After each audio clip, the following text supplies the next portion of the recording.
ছোট করে জিজ্ঞেস করলাম নাকি।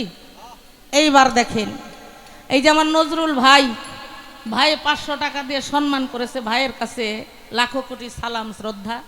আমার ভাই আমাদের উভয় দলকে যে সম্মান করেছে, কোন আশায় সে দিয়েছে, আমি আমার নবীজির কাছে প্রার্থনা করি আমার নবীজি যেন তার মনের আশা পূরণ করে। আমার নবীজি একদিন মরুভূমির রাস্তা দিয়ে হেঁটে যাবে, অদরদিরা বনের পশু নবী চিনে, আমরা মানুষ হইয়াও চিনলাম না রে, কি জব দিব পরপারে ওই হাসর মহল্লায়। আমার নূর নবীজি হলো সেই নায়ের মাঝি, তোরা পার হবি কে আয়, নবীর দিনে আয়।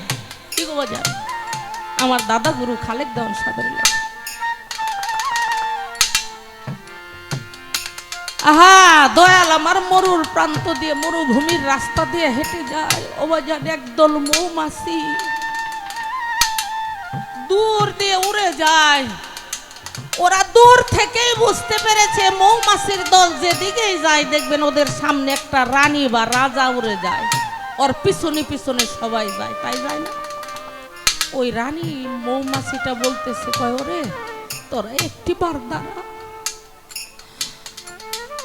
তোরা একটিবার দাঁড়া, আমার একটি কথা তোরা শুন।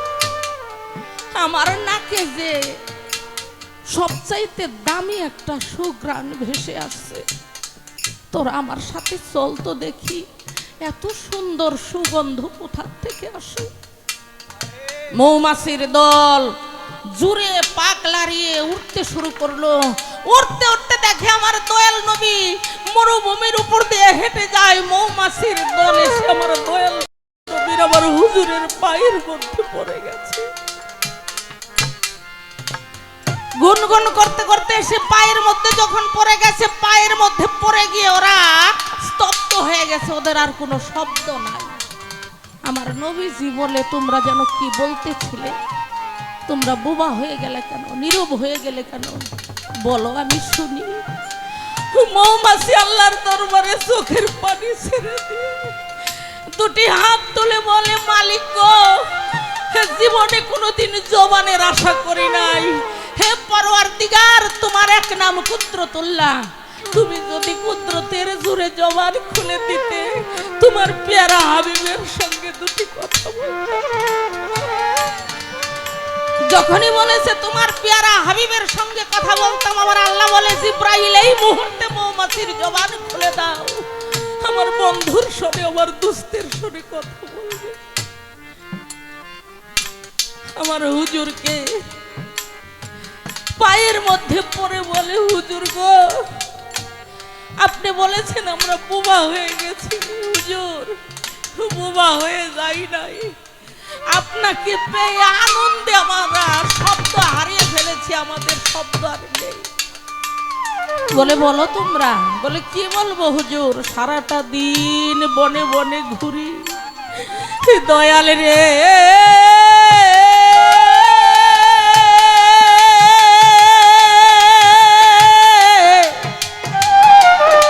দরদি,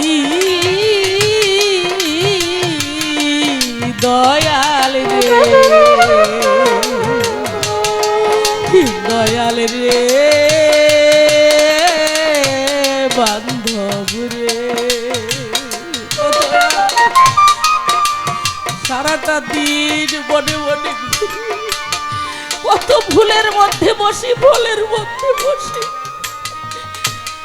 ফুলে ফলে বসে যেই রসগুলি সংগ্রহ করি, দরদ গো, সেগুলি তো মধু থাকে, ও দয়াল দরদি, সেগুলি থাকে বিষ। ফুল থেকে ফল থেকে যখনই মধু সংগ্রহ করে আমরা আমাদের চাইকের কাছে যাই, যাবার সময় যে সময়টা আমরা পাই, ওই সময়টা হুজুর গো আপনার নামের পবিত্র দরুদ পাঠ করতে করতে যাই, আপনার গুণগান করতে করতে যাই, গিয়ে আপনার নাম স্মরণ করে আপনার পবিত্র নামের দরুদ পাঠ করে যখন ওই সাইকের মধ্যে এই রসগুলি ঢেলে দেই, বিষগুলি ঢেলে দেই, আপনার পবিত্র নামের বরকতে আপনার মহাব্বতের দরুদের বরকতে আমাদের সেই ফুলের রসগুলি বিষগুলি মধু হয়ে যায়। আমার দরদি দুই চোখের পানি ছেড়ে দিয়ে ওই মৌমাছির মাথার উপরে হাত বুলিয়ে দিয়ে বলল, আমি মালিকের কাছে প্রার্থনা করি কাল হাসরের দিন পর্যন্ত তোরা যেই চাইকে বিষ ঢেলে মধু তৈরি করি সেই মধুও যেন কাল হাসরের দিন আমার আল্লাহর বান্দার আমার উম্মতির যেন কাজে লাগে।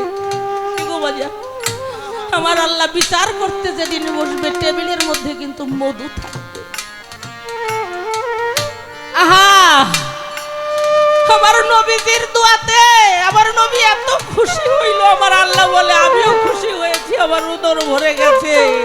আর দেখেন খুশি হইয়া নবীর আশীর্বাদে কোরআনের মধ্যে মৌমাছির নামে একটি সূরা নাজিল হয়েছে। সূরা নাহল কি নাজিল হয়েছে না বাজা? দেখেন ওরা বনের পশু, ওরা নবী চিনে, আমরা মানুষ হয়ে চিনতে পারি না। আমার নবীর মহাব্বতে যার হৃদয় কাঁদে না, আল্লাহ বলে সে আমার বান্দা না। আমার নবীর মহাব্বতে যার প্রাণ কাঁদে না, আমার আল্লাহ বলে সে আমার নবীর উম্মত। তোদের জন্য আমারও প্রাণ কাঁদে না। তাই কি বলেছে,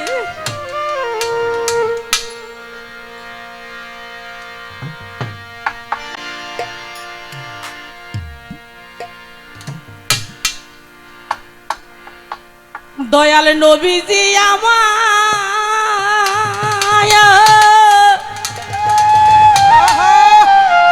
আরে ও দয়াল নবী, নবী গো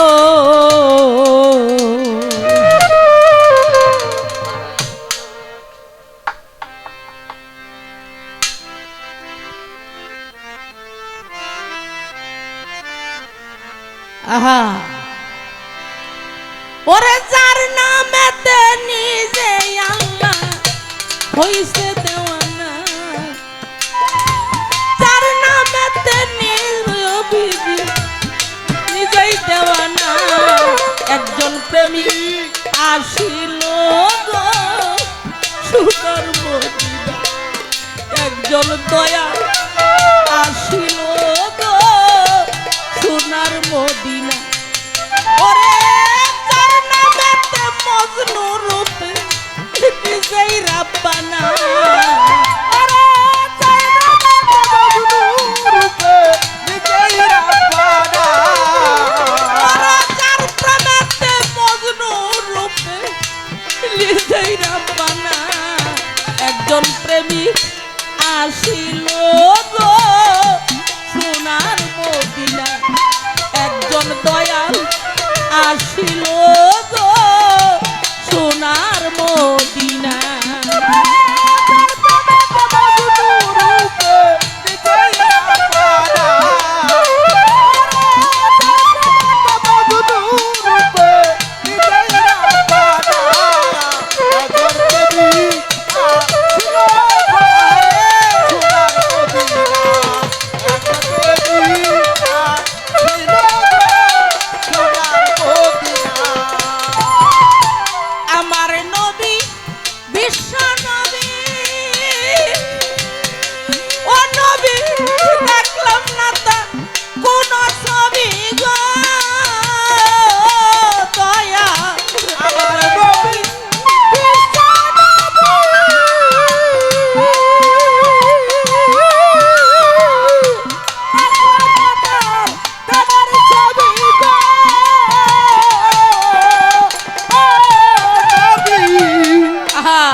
আমার দয়াল নবী শিকারী ছিল, বনের হরিণ বেঁধে রাখলো, দুটি বাচ্চা রেখে আসছে বনে। শিকারী হরিণকে বেঁধে রেখেছে গাছের মধ্যে। আমার নবীজি রাস্তা দিয়া যায়, হরিণ ডেকে বলে, দয়াল গো বনের মধ্যে দুইটা বাচ্চা রেখে আসছি, সারাটা দিন ওদেরকে দেখি না, ওদেরকে দুগ্ধ খাওয়াইতে পারি। দয়াল গো, দয়া করে যদি আপনি জামিনদার হয়ে আমাকে একটু ছেড়ে দিতেন, আমি আমার বাচ্চা দুইটাকে দেখে আসতাম, একটু দুধ খাওয়াইতাম। আমার নবীজি হরিণের দড়িটা গলার মধ্যে নিয়ে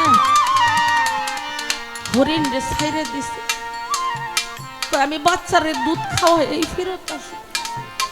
এমন সময় শিকারী এসে বলে, এই তুমি কে? আমার হরিণ কোথায়? তোমার গলায় দড়ি, হরিণ কোথায় গেছে?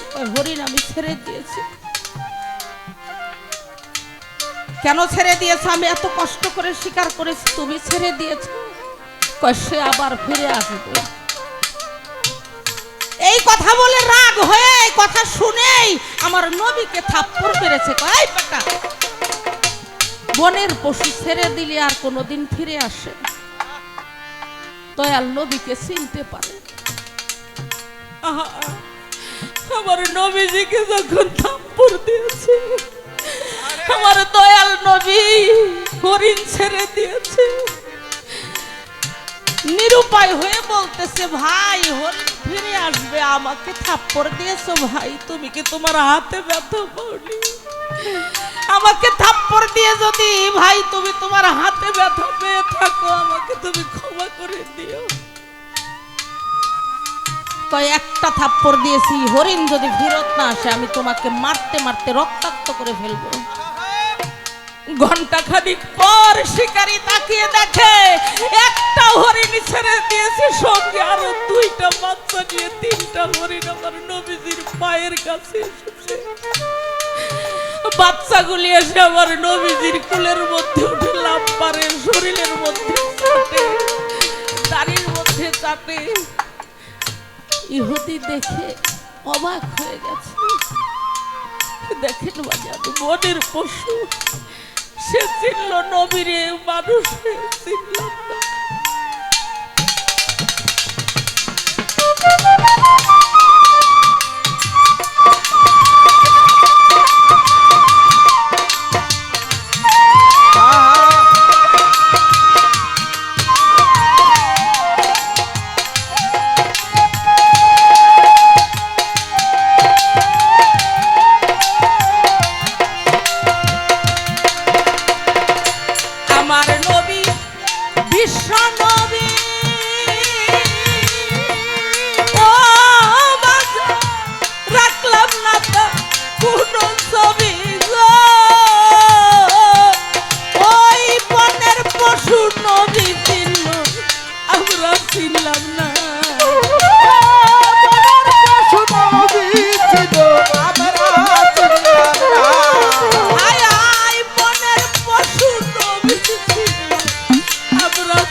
বান্ধব আসিল গো সোনার মদিনা।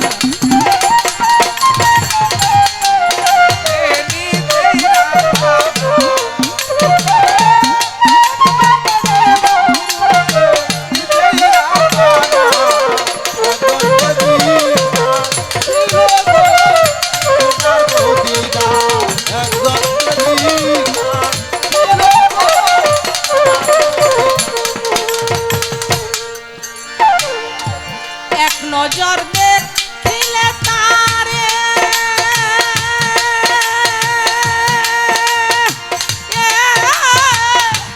থাকিতে বিনাশিনা রে ও মন রে। এক নজর দেখিলে তারে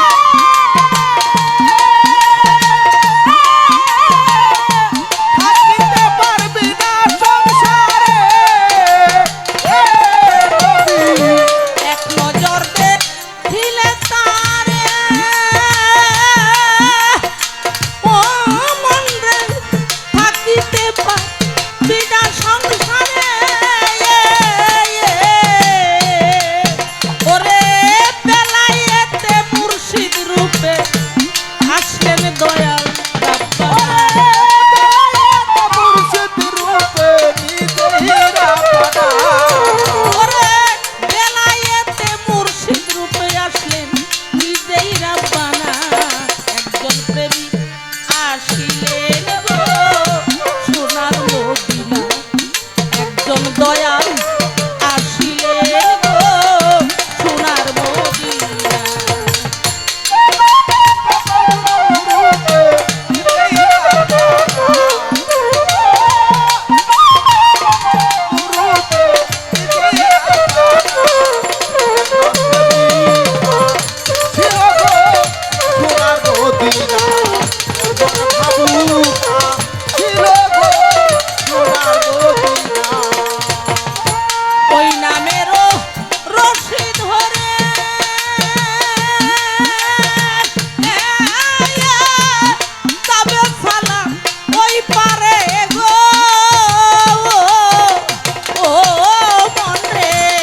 সাধনা